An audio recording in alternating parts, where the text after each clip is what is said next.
Now, the Lord God planted a garden eastward in Eden, and there he put the man whom he had formed. And I can't tell you where the Garden of Eden is. I'm sure it's somewhere in the Tigris-Euphrates Valley. In fact, it may be the entire valley. That valley originally was a very fertile place, still is for that matter. It's part of that green crescent, that fertile crescent, and at one time they didn't even plant grain there, they just harvested it. It grew itself. Probably that area will become the very center of the earth again. Now verse 9, and out of the ground made the Lord God to grow every tree that is pleasant to the sight, good for food, the tree of life also in the midst of the garden, and the tree of knowledge of good and evil. Now these are unusual trees that are mentioned specifically. You have the tree of life and the tree of the knowledge of good and evil. I can't tell you much about them because, frankly, they are not around today. They've been removed from the scene. But there was every tree, and the trees, you'll notice, were pleasant to look at, and they were also good for food. There was the beauty of them and then the practical side of it, both of these that were combined. In other words, it's like going into a furniture store today and having a salesman there say, well, this article of furniture is very beautiful, but it's also very functional.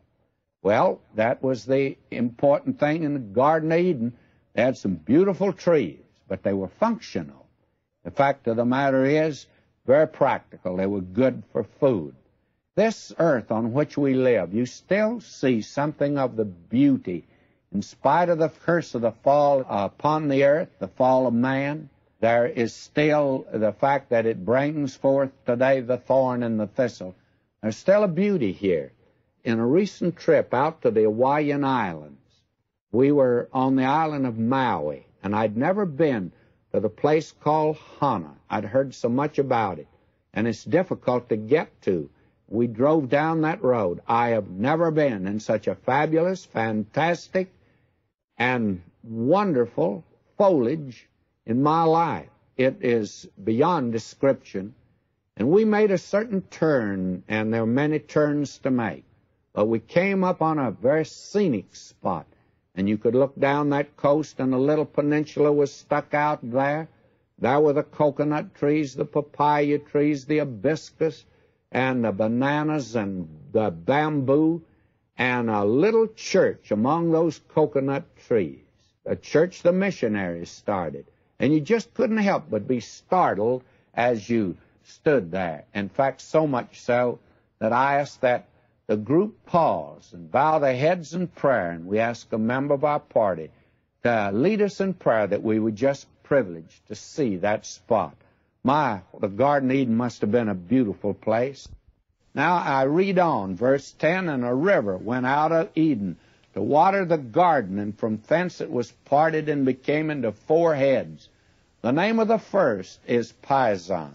The same is it that compassed the whole land of Havilah, where there is gold. And the gold of that land is good. There's bdellium and the onyx stone. The name of the second river is Gihon. The same is it that compassed the whole land of Ethiopia. And the name of the third river is Hiddekel.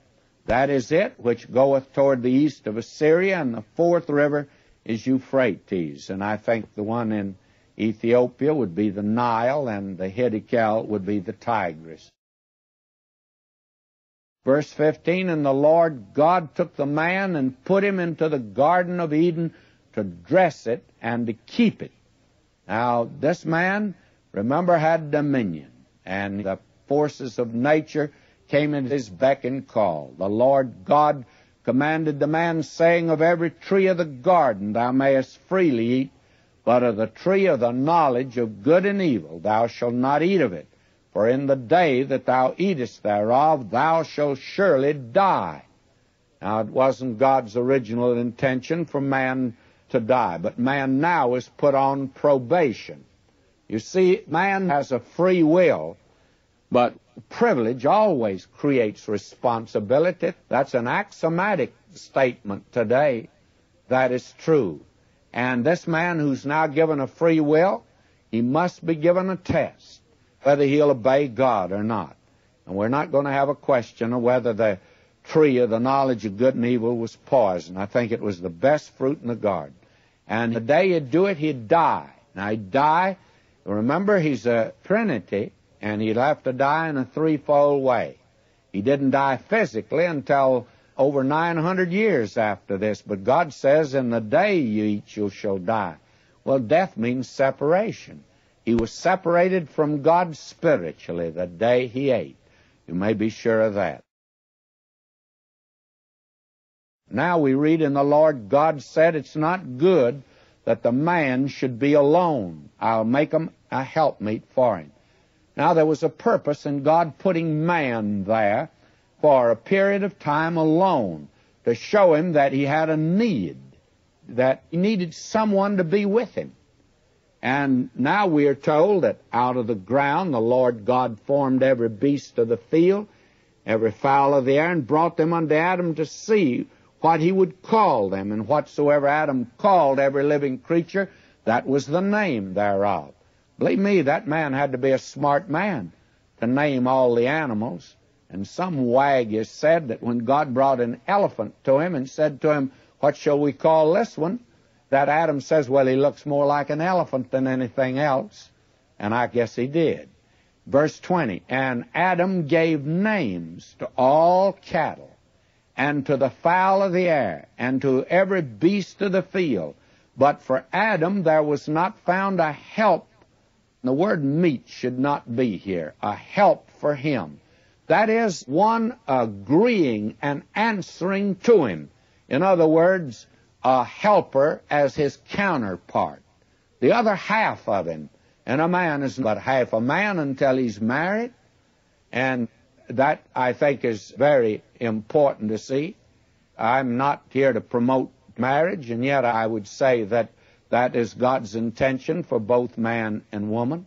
And she's to answer to him.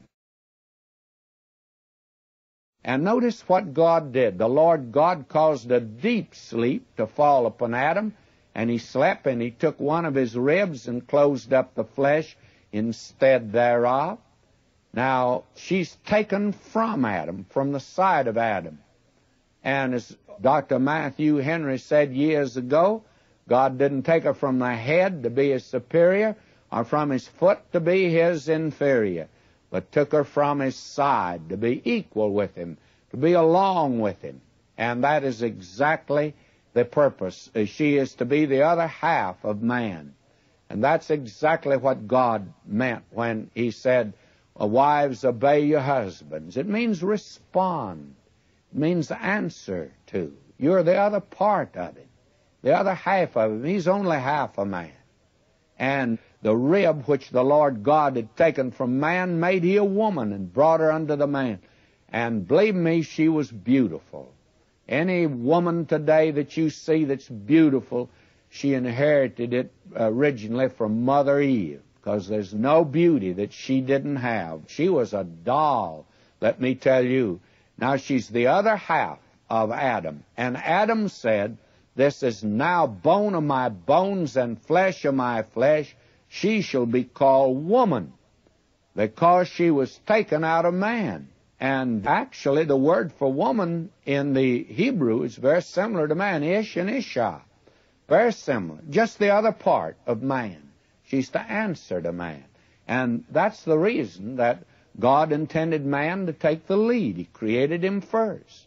But he created woman to just follow. And the man is the aggressor. And God even made him that way physically. He's the aggressor. And woman is the responder. And don't tell me that a wife has to love her husband. God doesn't say that. God says that she is to respond to him. Now, if he says to her, I love you, then you know what? She's going to say right back to him, I love you. She's